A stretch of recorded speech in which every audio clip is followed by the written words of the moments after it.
Hi, my name's Vicky. There was a realisation that not only would extra housing be needed after the war, but also during the war a lot of housing was destroyed because of the bombs, incendiaries falling on Birmingham. City Council had already had a period of undertaking to get rid of the slums in the city. If you think historically, Birmingham had an influx in the kind of 18th, 19th century of workers coming in to move to the industrialised city, and that back-to-back slum housing, which we've still got the last court in Birmingham remaining. Starting in the kind of 30s, there'd been a real push to kind of get rid of that housing, coming off the back of the First World War actually, and the homes for heroes when the soldiers came back from then. They wanted to try and make them suitable for kind of these returning heroes to live in, and the slum housing really wasn't appropriate. But of course, when they get rid of the slum housing, it then means that there isn't the density of housing that we had previously, and so there's a real kind of housing shortage.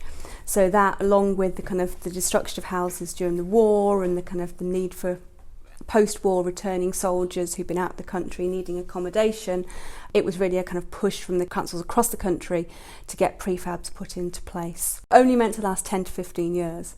So these ones are doing really, really well. They're still going strong. And across the country, there's still quite a few prefabs left around, although a lot of them were taken down, particularly, I think, mainly sort of 60s, 70s, saw a kind of wipe out of a lot of them.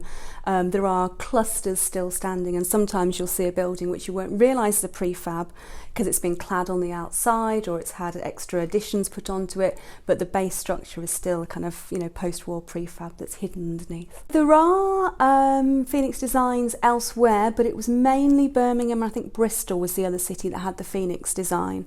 So there were a number of different designs, kind of the Arco and the Taran and the Uniseco, and a whole host of them, and different areas of the country tended to go with a certain design because of the architects that were involved. Here it was John Lang, Robert McAlpine and Robert Boot that commissioned to do the ones for Birmingham, and the Phoenix design was actually based on the portal design, which was the first sort of template for prefabs that was actually produced, named after Lord Portal.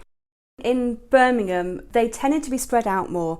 They were put on bits of land that they could requisition. So you'll find a lot of the prefabs went down the sides of parks because they could just take a bit of parkland off. So there used to be a lot down the side of kind of Pipe Hayes Park. There was some on the airfield, because that was again somewhere where you could kind of take a bit of land. The ones on the Wake Green Road, that was common grounds, that wasn't housing there, but it's that small strip of land between the road and the River Cole that you've got behind it. And Birmingham didn't really want to put prefabs anywhere where they were going to plan to put permanent housing.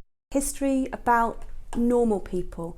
I love the stately homes, they're beautiful to look at, but most of us would sort of never live in one, never even visit one as a guest. If we were there, we would be working, downstairs, behind the scenes. We wouldn't get to enjoy that sort of life.